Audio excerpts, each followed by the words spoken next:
At 78, I could still finish a 2-hour strategy call with a clear head. I just couldn't carry 2 grocery bags from my car to my kitchen without stopping for breath. That scared me more than any deadline ever did. On a Tuesday afternoon, I stand up after a long online session and need both hands on the table just to straighten my back. 10 minutes later, I'm in my kitchen doorway pretending I'm just adjusting my grip, when really I'm waiting for the pain in my lower back to calm down. And that's when it hits me. I protected my usefulness, but I was spending my independence. I kept telling myself I was being responsible, useful, disciplined. Truth is, I was running a 48-year-old schedule in a 78-year-old body and calling it commitment. If this contradiction feels familiar, you're not broken. And you're definitely not alone. And no, this is not one of those just stop working speeches. I know work can mean money, purpose, identity. The harder question is this: if I could see the physical cost, why did I keep saying yes anyway? It's Tuesday, a little after 3 p.m., and I close my laptop after a 2-hour strategy call. I'm sharp, articulate, even a little proud because everyone said, "Great insights, thank you." Then I push my chair back, stand up, and I need both hands on the desk just to straighten my spine. My lower back grabs hard. Not dramatic, just that quiet, stubborn pain that makes you freeze for a second and pretend you're fine. 10 minutes later, I'm in a supermarket parking lot with 2 grocery bags cutting into my fingers. The sun is still up, the asphalt is warm, and I'm halfway from the car to the kitchen door when I stop to catch my breath. I tell myself I'm adjusting my grip, but I know exactly what I'm doing. I'm waiting for the pain to settle so I can finish a task that used to be automatic. In one afternoon, I can lead a room for 2 hours and still struggle with 2 bags of food. That was the moment I couldn't hide from anymore. And if that contradiction is hitting you in the chest right now, I want you to hear this clearly. This is more common than people admit. Your mind can still perform while your body starts sending invoices. I read a WHO and ILO report that shook me. Long working hours were linked to 745,000 deaths in 1 year from stroke and heart disease, and many of those losses happened between ages 60 and 79. I sat there staring at that number thinking, I'm not some strange exception. I'm standing in a very crowded line. The image I can't shake is this. I was burning tomorrow's furniture to heat today's room. Every extra yes felt useful in the moment, but I was paying with strength I'd need later. And once I saw that physical bill clearly, the next question got harder, not easier. If I knew the cost, why did I keep accepting more work anyway? Because the truth is, I wasn't addicted to work. I was addicted to being needed. And once I admitted that, everything changed, slower than I wanted and faster than I expected. I'm not about to give you a retire and relax speech. I still work. I still get tempted by praise and urgency. But over the next few minutes, I'll show you what actually helped me stop spending my body just to protect my identity, how I rebuilt my week, why movement had to happen before work instead of after, what I changed in my sleep and shutdown routine, and how I learned to say, not today, without feeling like I was disappearing. It took me months to understand this. I'll save you some of those months. The real turning point wasn't dramatic at all. It was a Tuesday night in my living room, dinner on my lap, phone on the coffee table, and I interrupt the meal twice to answer 2 quick client messages. Each reply takes maybe a minute, and I tell myself, see, I'm still sharp, still reliable, still needed. But the next morning I wake up with that same stiff back, that same heavy shoulders feeling, and something feels off. I'm proud of being responsive and resentful at the exact same time.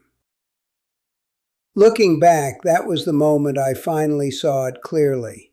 I wasn't protecting my career, I was protecting an identity and paying for it with my body. I kept burning tomorrow's furniture to heat today's room, one small yes at a time. And once I could see that, I couldn't unsee it. So I started where my pride hurt the most, my calendar. Not my motivation, not my mindset, my calendar. Because identity talks big, but the week tells the truth. On a rainy Wednesday, I spent the whole day between calls, emails, and one report that should have taken an hour and took 3. At night, I checked my step count. It was under 1,000. Under 1,000.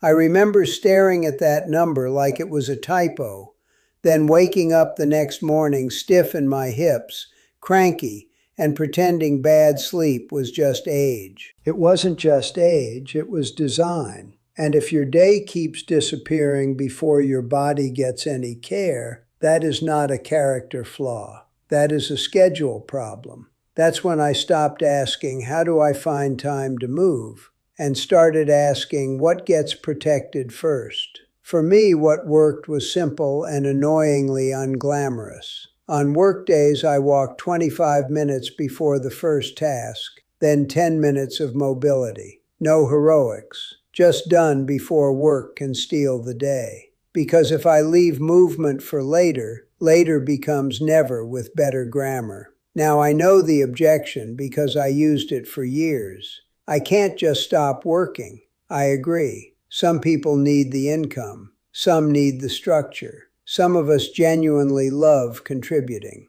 This was never about quitting life. It was about stopping the version of work that kept me useful on screen and fragile in my kitchen. So I made a 12-week experiment. 3 fixed work blocks per week. No same-day yes. If a request came in, I answered the next day with options. That one change alone felt like withdrawal. I didn't realize how much adrenaline I was getting from being instantly available. And then came the real test. Week 2, early morning message from a client. Urgent, can we do 8 a.m. today? Old me would have said yes in 20 seconds and skipped breakfast. Instead, I sent 2 later options. My finger hovered over send like I was defusing a bomb. Client picked one. World didn't end. I still got paid. And I didn't start the day in physical debt. If boundaries feel awkward at first, that awkwardness usually means a new pattern is finally replacing an old reflex. But structure alone wasn't enough, because I had another bad habit dressed up as discipline, pushing through pain. For months, my shoulder was talking to me every time I sat too long at the computer, and I kept calling it normal wear. Eventually, I went to a clinic, and the therapist checked my range of motion and said very calmly, "You've lost more than you think." That sentence stayed with me. I thought I was being tough. I was really borrowing function from the future. There's a concept I later read about that fit perfectly. Your body can compensate for a long time, and then suddenly it can't. That was me. Not weak, not dramatic, just overdrawn. And if you've built your whole life on endurance, I get it. Endurance built my career too. The shift is not less discipline, it's disciplined recovery. So I added 2 strength sessions each week focused on things that matter in real life.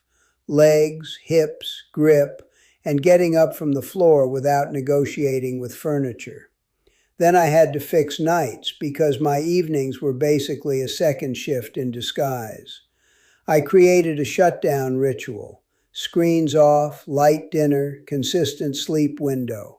Did I do it perfectly? No. Some nights I still just check one message, and suddenly it's 11:40 p.m., And I'm reading a thread that could have waited until tomorrow. I say this stuff and I still break my own rules sometimes. That's true. But imperfect done beats perfect imagined. Within a few months, mornings were less stiff. Stairs felt less like a test. I could carry groceries from the car without that fake, I'm adjusting my grip, pause in the doorway. I started sleeping through most nights again. Not all. Most. I'll take most. And before anyone says, at this age, damage is done anyway, I hear you. I had that exact thought. This is not a miracle story. I did not become pain-free, and I did not become a serene monk who never overcommits. During one high-stress month, my old shoulder pain flared for days. I felt discouraged, and yes, I also felt that old guilt when I said no to paid requests. But here's what changed. Bad days stopped becoming bad months. Setbacks became episodes, not identity. That is progress in real life. I also had to face the deeper part. This wasn't only about muscles and sleep. It was role transition. I wasn't just changing a schedule. I was renegotiating who I am when I'm not constantly needed. That takes time. William Bridges calls it a transition phase between old and new identity. I just call it uncomfortable Tuesday afternoons when you wonder if being less available means being less valuable. If that fear is in your chest right now, you're not broken, and you're not alone. This is much more common than people admit, especially after a lifetime of competence. So these days I measure the week differently, not by how many requests I handled, by capability. Can I get up from low seating without bracing? Can I carry what I need? Can I walk without bargaining with pain? Can I finish meaningful work and still have enough body left for my own life? That's the crossing for me, and I'm still in it. Some weeks I do well. Some weeks, praise and urgency still pull me into old patterns. But now I can see the pattern while it's happening, and that changes everything. Because once you see you're burning tomorrow's furniture to heat today's room, you can finally decide, one choice at a time, to stop feeding the fire. These days, if you watched me for a week, you wouldn't call it a transformation. You'd call it a better arrangement.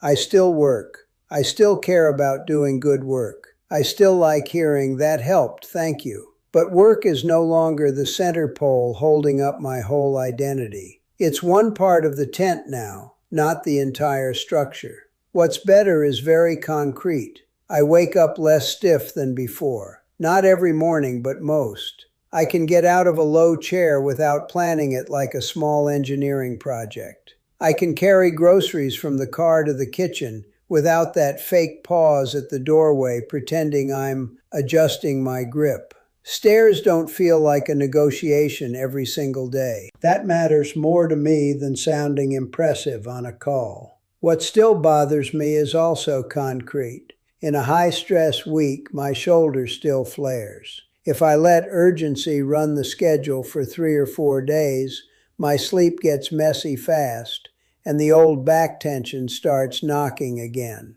And emotionally, I'm still not immune. Sometimes I say no to a paid request and feel that little stab of guilt, like I failed some invisible test of usefulness. So no, I didn't become pain-free, and I didn't become wise enough to never overcommit. I'm just catching myself sooner. There are things I've accepted as imperfect. My routine is not clean and beautiful every week. Some nights I still look at one message too late. Some mornings I shorten the walk. Some days I miss the old rush of being instantly available. I don't love admitting that, but it's true. And strangely, telling the truth about that has made me more consistent, not less. If you're in that in-between place where you've improved but still feel pulled by old patterns, that is real. That is common. That is not you failing. It means you're in transition, not in collapse. And I want to be careful here. My path is one path, not the path. Some people need more income than I do. Some people draw deep meaning from working daily. Some people need structure for emotional health. I respect all of that. I'm not selling a formula. I'm sharing what happened when I stopped trying to win the week with output and started trying to protect the body I still need to live in. So where am I now? Stronger than I was, less afraid than I was, still a work in progress, still negotiating who I am when I'm not saying yes to everything. And if that sounds unpolished, good. Unpolished is honest. Honest is where real change actually starts. I keep thinking about that Tuesday in the doorway, 2 grocery bags in my hands, pretending I was just adjusting my grip. Back then, I was still very good at looking capable on a screen, while my body was quietly asking for mercy. The difference now is not that I became a different man. The difference is that I finally stopped feeding every urgent request and started protecting the body I still have to live in. That old metaphor still holds for me. Every rushed yes, every skipped walk, every late-night message felt warm in the moment. But I was burning tomorrow's furniture to heat today's room. I still feel the pull sometimes. I still overdo it some weeks. But now I catch it sooner, and that changes the week before it becomes another bad month. In this season of life, your schedule is either building strength or spending it. So I want to leave you with something personal. What is one daily task that has become harder for you in the past 2 years? And when did you first notice it? Tell me in the comments. I read them, and this conversation helps more people than you think feel less alone. And if this kind of honest, practical conversation speaks to you, stay with me here. There's more ahead.